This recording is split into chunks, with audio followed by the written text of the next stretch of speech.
ابراہیم علیہ السلام نے اللہ تعالیٰ کے حکم سے ایک بیوی کو فلسطین میں چھوڑا، شام میں، جو پورا علاقہ تھا شام کا اس زمانے میں، جس میں فلسطین بھی اس کا ایک صوبہ تھا، اور دوسری بیوی کو یعنی حضرت ہاجرہ کو ان کی آزمائش اور ان کی ابتلاء اور ان کے امتحان یہ تھا کہ جو ان کو بڑھاپے میں جو پہلا بیٹا اللہ نے عنایت کیا، جو پہلوٹی کی اولاد کہلاتی ہے، وہ اس کے بارے میں حکم ہوا کہ اس کو حجاز میں جا کر وہاں پر آباد کریں یا وہاں پر چھوڑیں۔ تو وہ ان کو شام سے لے کر نکلے، اور یہ کوئی 1200-1500 کلومیٹر کا جو سفر ہے یہ ابراہیم علیہ السلام نے کیا، اور اس جگہ لا کر اپنے بچے کو چھوٹے سے، جس کی عمر روایتوں میں 2 سال آتی یا اس سے کچھ کم، اور اس کی ماں حضرت ہاجرہ کو یہاں پر آپ نے چھوڑ دی۔ ایک مشکیزے میں پانی اور ایک تھیلے میں کچھ کھجور، یہ کھانا تھا جو چھوڑ گیا۔ ظاہر ہے چند دنوں میں پانی ختم ہو گیا، بچہ پیاسا ہو گیا، ماں بھی پیاسی ہوئی، لیکن بچوں کو زیادہ پیاس لگتی، تو وہ پانی کی پیاس بڑھتی رہی، حتیٰ کہ ہاجرہ کے لیے مشکل ہو گیا کہ بچے کو دیکھنا۔ ان کو اس جگہ لٹایا جہاں پر آج اس وقت زمزم کا کنواں ہے، اسی جگہ ان کو لٹایا۔ بچہ جب پیاس سے بلکنے لگا اور تڑپنے لگا تو ہاجرہ نے اس کو اس جگہ لٹا دیا جہاں پر اب کنواں ہے، اور ہاجرہ اب کیا کرتی، تنہا تھی، ان کے پاس اور کوئی چارہ نہیں تھا کہ اس پہاڑی پر چڑھ کر ذرا دور تک دیکھیں، شاید کوئی قبیلہ، کوئی مسافر، کوئی انسان آ رہا جا رہا ہو اور اس کے پاس پانی ہو تو بچے کو پلائیں۔ وہ گئی ہو جا کر صفا کے اوپر، وہ اتنا اونچا پہاڑ نہیں ہے لیکن اس کی چوٹی پر گئی، اور وہاں سے جہاں تک ان کی نگاہ جاتی ہے وہاں تک دیکھنے کی کوشش کی کہ کوئی نظر آئے، کوئی نظر نہیں آیا، تو وہاں سے واپس آئی، بھاگی مروہ کی طرف۔ اچھا، آپ نے دیکھا ہے کہ آپ اس جن لوگوں نے حج اور عمرہ کیا ہے، جنہوں نے اگر نہیں کیا اور اس کے احوال پڑھے، ایک پیچ درمیان میں اتنا ہے سعی کے دوران جس کے اوپر سبز لائٹیں لگی ہوئی ہیں اور وہاں پر تیز دوڑا جاتا ہے۔ پہلے فقہ کی قدیم کتابوں میں اس کو میلین اخضرین لکھا جاتا ہے، شاید ایک زمانے میں یہاں پر سبز پتھر لگے ہوئے تھے علامت کے طور پر، 2 سبز پتھروں کے درمیان دوڑ لگائی جاتی ہے۔ اب اس کے اوپر ٹیوب لائٹس لگا دی گئی ہیں سبز رنگ کی، پورے مینا میں، پورے سعی کے اندر باقی سفید لائٹس ہیں اور وہ سبز لائٹس ہیں، اتنے علاقے کے اندر آ جاتی ہے، بس یہ لائٹ والی جگہ آ گئی تو لوگ دوڑتے ہیں۔ اس جگہ کیوں دوڑتے ہیں؟ اس لیے دوڑتے ہیں کہ حضرت ہاجرہ جب صفا کی چوٹی پر گئی تو ان کو اسماعیل نظر آ رہے تھے، اترتی بھی رہی تو ان کو اسماعیل نظر آتے رہے، ادھر آتے رہے، وہ چلتی رہی، اسماعیل نظر آئے، جب وہ بالکل وادی کے بیچ میں پہنچی، صفا اور مروہ کی وادی کے درمیان میں پہنچی، یہ نشیب ہوتا ہے، سب سے نچلا علاقہ ہوتا ہے، ظاہر وادی کے بیچ کا مطلب یہ ہے کہ سب سے نیچے ہوگا، یہاں سے ان کو اسماعیل نظر نہیں آتے، تو اس کو نظر نہ آنے کی وجہ سے وہ دوڑ لگا دی تھی تاکہ اسماعیل کے نظر نہ آنے کے جو لمحات ہیں وہ مختصر ہو جائے۔ مامتا جو اس کی کیفیت ہوتی ہے کہ بچے کو دیکھ رہی ہے، اس سے وہ دوڑ پڑتی تھی تھوڑی، اور پھر جیسے ہی اسماعیل نظر آنا شروع ہو جاتے تھے وہ پھر اپنی رفتار کم کر دیتی دوڑ کی۔ یہ 7 چکر لگائے ہاجرہ نے، اور اللہ جل شانہ کو ان کی یہ دوڑ اور ان کی یہ قربانی، اس قدر اس کی قدر فرمائی اللہ پاک نے کہ قیامت تک مردوں سے کہا گیا کہ عمرہ کرو یا حج کرو، یہاں صحیح بھی کرو گے اور جہاں سے جہاں تک ہاجرہ دوڑی ہے وہاں سے وہاں تک دوڑو گے بھی صحیح۔ 7ویں چکر کے بعد ہاجرہ نے دیکھا کہ وہاں اسماعیل کی جہاں ہیڑی تھی اس جگہ سے پانی ابلا ہے، وہ واپس آئی، بھاگی، اور انہوں نے اس پانی کے گرد ایک منڈیر بنانے کی کوشش کی، اور اس کے لیے چونکہ پانی تو ابل رہا تھا تو کہا کہ زمزم زمزم، مطلب رک جاؤ رک جاؤ رک جاؤ عبرانی زبان کے اندر، تو وہاں پر ایک منڈیر سی بنائی اور پانی کا ایک حوض یا تالاب سا بن گیا۔ رسول اللہ صلی اللہ علیہ وسلم فرمائے اللہ تعالیٰ بی بی ہاجرہ پر رحم کرے، اگر وہ اس منڈیر کو بنا کر پانی کو روکتی نہ تو یہ ایک چشمہ جاری ہوتا ہے حجاز کے اندر، یعنی یہ دریا کی طرح یہ زمزم ہوتا ہے جو بہ رہا ہوتا، صرف کنواں نہ ہوتا، یعنی وہ ایسی اللہ کی رحمت اس وقت جوش میں تھی کہ وہ اس پانی کو جو رخ دیا جاتا وہ رخ اختیار کر لیتے، اگر اس کو نہر کا رخ دیا جاتا تو وہ نہر بن جاتی، حوض کا رخ دیا گیا، تالاب کا دیا گیا تو وہ کنواں بن گیا اس وجہ سے۔ تو اب جب پانی آ گیا، ہاجرہ نے پانی کے ساتھ صحرائی زندگی وابستہ ہے، اور صحرا کے جو خانہ بدوش ہوتے ہیں وہ پانی کی تلاش میں ہوتے ہیں، جہاں پانی ملتا ہے وہاں زندگی ہو جاتی ہے۔ اس پانی کے پیچھے بھی خانہ بدوش قبیلہ ایک پہنچ گیا جس کا نام بنو جرہم، یہ قبیلہ عرب تھا، ہاجرہ مصر کی تھی اور ابراہیم کہاں گئے تھے؟ شام کے۔ تو ہاجرہ کی زبان تو قبطی تھی یا مصری زبان تھی، ادھر عبرانی تھی، ادھر عربی تھی، یہ جو جرہم آئی عرب تھے اصل بنیادی طور پر۔ اس طریقے سے حضرت ابراہیم کی اولاد کا ایک حصہ عربی ہو گیا، یعنی عربی بولنے لگا، اور دوسرا حصہ جو وہاں شام میں تھا وہ اسی طرح عبرانی ہی بولتا تھا. تو یہ آیا قبیلہ, پوچھا پانی کس کا ہے, پتہ چلا ان خاتون کا ہے, ایک خاتون ہے ان کے ساتھ ان کا بچہ ہے. تو انہوں نے ہاجرہ بیوی سے اجازت مانگی کہ اگر آپ اجازت دیں تو ہم یہاں پر ٹھہر جائیں, خیمے لگا لیں اس پانی کے, ہم بھی استعمال کریں, پانی زیادہ ہے. تو بی بی حاجرہ نے کہا کہ خیمے تو لگا لوں, پانی استعمال کر سکتے, ملکیت میں شریک نہیں کروں گی, ملکیت میری رہے گی. تو وہ قبیلہ وہاں پر خیمے گاڑ کر آ گیا, آباد ہو گیا. اسی قبیلے میں حضرت اسماعیل کی شادی ہوئی, اس کے قبیلے کے سربراہ بن عمر ان کی بیٹی سے. ابراہیم علیہ السلام وقتاً فوقتاً تو آتے رہے اپنے بیٹے اور بیوی کے پاس. دیکھیں جس کا مثال جو قرآن سے پتہ چلتا ہے ابراہیم کی آمد کا, ایک یہ پتہ چلتا ہے کہ جب بیٹے کو ذبح کرنے کے لیے جو خواب دیکھا, قرآن کیا کہتا ہے, یا بنی انی ارى فی المنام انی اذبحک فانظر ماذا ترى. کہا کہ میرے بیٹے, بنی کہتے ہیں میرے پیارے بیٹے, ایک چھوٹے سے بیٹے. تو کہا کہ جیسے ہم اپنی بیٹیوں کو بٹیا کہتے ہیں بعض اوقات, تو یہ بنیا اس طرح کا لفظ ہے بیٹے کے لیے, انہیں بنی کہتے, ابنی کہتے ہیں.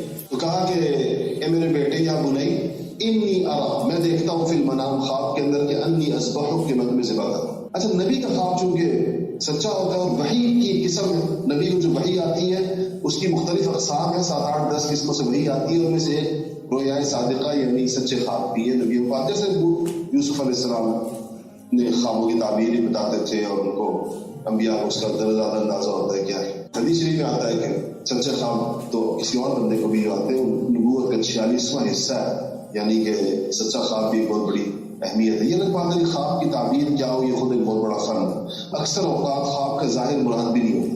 ممکن آپ خواب میں خطرناک چیز دیکھیں, تعبیر کے اعتبار سے بڑی مبارک چیز, اس لیے خواب کی تعبیر انہیں لوگوں سے پوچھنی چاہیے جن کو پتہ ہوتی ہے.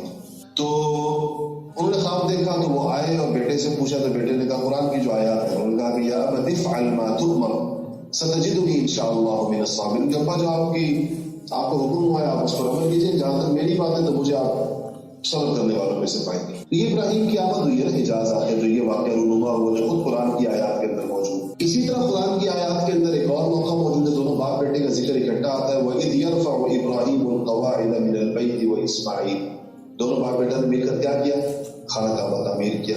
اور ظاہر بات ہے کہ یہ اب 12 سال کا بچہ تو نہیں ہے, خانہ کعبہ یہ بڑے ہو گئے, جوان ہو گئے. یہ خانہ کعبہ کی جو تعمیر دونوں باپ بیٹا نے کی ہے, یہ زراع یا گز, اس زمانے زراع کا مطلب ہوتا ہے یہ جو یہاں کوہنی سے لے کر ہاتھ کی انگلیوں تک یہ جو لینتھ جو ہے یہ ہے زراع. تو انہوں نے یہ 9 ہاتھ تقریباً رکھی تھی اس کی اونچائی. اور جب ابراہیم علیہ السلام کے ہاتھوں کی پہنچ سے دیوار اونچی ہو گئی تو پتھر جو رکھ رہے تھے, پتھروں سے بنا رہے تھے, تو پھر انہوں نے نیچے لا کر اسماعیل نے ان کے لیے پتھر رکھا باپ کے لیے, جس پر چڑھ کر ابراہیم نے پتھروں کی دیوار اونچی کی. یہ وہ نیچے والا پتھر ہے جس کو مقام ابراہیم کیا, اس کو اللہ نے ابراہیم کے نرم کر دیا, اور اس کے اوپر ان کے قدموں کی چھاپ آ گئی. تو یہ مقام ابراہیم کہلاتا ہے. اور یہ دوسری ایک اور آمد ابراہیم کی, یہ تو قرآن سے ثابت ہے, احادیث سے بھی ان کی 1 2 آمدیں ثابت ہیں. بعض روایات سے پتہ چلتا ہے کہ حضرت حاجرہ کا تو انتقال ہو گیا, لیکن ابراہیم علیہ السلام اس کے بعد پھر مکہ آئے جب اسماعیل کی شادی ہوئی. ایک حدیث میں آتا ہے کہ ابراہیم ایک دفعہ گئے اسماعیل سے ملنے کے لیے, تو وہ گھر پر نہیں تھے, تو ان کی اہلیہ سے ملاقات ہوئی. تو انہوں نے ان سے پوچھا کہ اسماعیل کدھر ہے, تو انہوں نے کہا کہ باہر گئے ہیں. کہا کیسی گزر رہی ہے, تو اس نے بڑے شکوے شکایتیں کی زندگی کی, اور ناشکری, اور بہت اس کی اخلاق اس کے دیکھے. تو ابراہیم علیہ السلام نے اپنی فراست ایمانی سے یا اللہ تعالیٰ کے حکم سے, نبیوں کی یہ محسوس کیا کہ یہ خاتون اسماعیل کی جو نسل جس سے محمد مصطفیٰ صلی اللہ علیہ وسلم نے بھی پیدا ہونا ہے, یہ خاتون اس کے لیے مناسب نہیں, یہ اس کی اہل نہیں ہے. تو انہوں نے کہا کہ ٹھیک ہے, جب تمہارے شوہر گھر پر آئے تو ان کو میرا پیغام دینا اور ان سے کہنا کہ اپنی چوکھٹ بدل لیں. تو وہ جو ہے جب وہ واپس آئے تو انہوں نے بتایا کہ سب بابا جی آئے, تو اسماعیل پہچان دیں گے میرے باپ کی بات کر رہی ہے. کیا کہا تھا, انہوں نے کہا تھا کہ چوکھٹ بدل لیں. انہوں نے کہا کہ اس کا وہ سمجھ گئے کہ اس کا مطلب ہے کہ اس خاتون سے علیحدگی اختیار کر, انہوں نے اس سے علیحدگی اختیار کر لی. اس کے بعد پھر جب ایک دفعہ دوبارہ پھر وہ مزاز ابن عمر کی بیٹی سے شادی ہوئی, وہ اس کے بعد جو ہے دوبارہ وہ آئے ابراہیم نے ایک دفعہ, پھر اسماعیل گھر پر نہیں تھی, حدیث شریف میں آتا ہے دوسرے واقعے کا.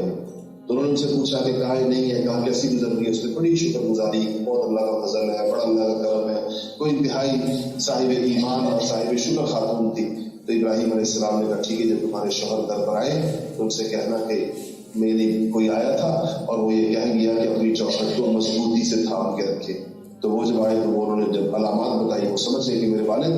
جس طرح ایک اور آمد حدیث میں آتی ہے کہ ابراہیم آئے، انہوں نے دیکھا کہ اسماعیل جو ہے وہ تیر سیدھے تیر بنا رہے ہیں، وہ جو تیر کی نوک ہوتی ہے اس کو باقاعدہ تیار کر رہے ہیں. تو کہتے ہیں جیسے انہوں نے دیکھا اپنے والد کو تو اسماعیل اٹھے اور بھاگے اور جا کر جیسے ایک بچھڑا ہوا بیٹا باپ سے جس طرح والہانہ طریقے سے ملتا ہے اس طرح ملے. اس سے پتہ چلتا ہے کہ ابراہیم علیہ السلام تھے تو پیغمبرانہ سرگرمیاں تو ان کی شام میں تھی، لیکن حجاز ان کی آمد و رفت رہتی تھی. اسماعیل کے 12 بیٹے پیدا ہوئے اور یہ اسماعیل علیہ السلام جو ہے وہ ایسا ادھر یہ سارا جو تھی، یعنی یہ تو حاضرہ کیا اسماعیل سارا آپ کو پتہ ہے لاولد تھی، ان کو بھی اللہ تعالیٰ نے 13-14 سال کے بعد بیٹا دے دیا پہلی بیوی کو، اور اس کا نام تھا اسحاق علیہ السلام. بائبل میں جو دونوں بھائیوں کی عمروں کا فرق لکھا ہوا ہے وہ 13 برس کا تھا. اگر یہ 13 برس کا فرق تھا تو ابراہیم یہ واقعہ جو پیش آیا ہے ذبیح کا، تو یہ تو اسحاق کی پیدائش سے بھی پہلے پیش آیا، کیونکہ اس وقت اسماعیل کی عمر کتنی ہے، یا 10 یا 12 سال. تو اس لیے یہودیوں کا یہ دعویٰ کہ ذبیح اللہ اسحاق ہے بالکل ہی باطل ہے، یہ پیدائش ہی ہوئی تھی اس وقت میں. خود ان کی کتابوں کے مطابق دونوں بھائیوں کی عمر میں 13 سال کا فرق ہے. یہ بھی وہ مانتے ہیں کہ جو ذبیح تھا وہ چھوٹی عمر کا تھا، بچہ تھا اس وقت. اس لیے ان کا یہ دعویٰ بالکل غلط ہے کہ اسحاق علیہ السلام ذبیح اللہ تھے. ذبیح اللہ جو تھے وہ کون تھے؟ اسماعیل علیہ السلام تھے. تو اس کے بعد یہ ہوا کہ اسماعیل کو اللہ نے بیٹے دیے 12، جیسے کہ اسحاق کے بیٹے یعقوب کو اللہ نے 12 بیٹے دیے. یوسف کے بھائی پتہ نا 12 بھائی تھے، سارے میرا جلا تھا. ادھر سے انبیاء بنی اسرائیل کا سلسلہ چلا جو عیسیٰ تک چلا.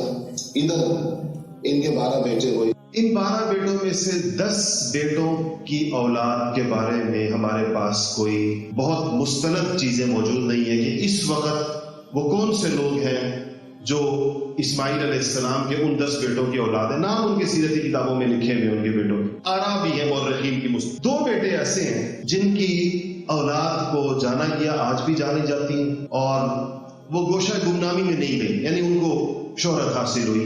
ان میں سے ایک کا نام نابل تھا اور ایک کا نام قیدار تھا. یہ نابل سے نبتی ایک تہذیب اور قبائل اور مختلف ان کے آثار وہ چیزیں سامنے آئیں، اور قیدار وہ بیٹا ہے ان 12 میں سے جس سے رسول اللہ صلی اللہ علیہ وسلم کا نسب جا کر ملتا ہے.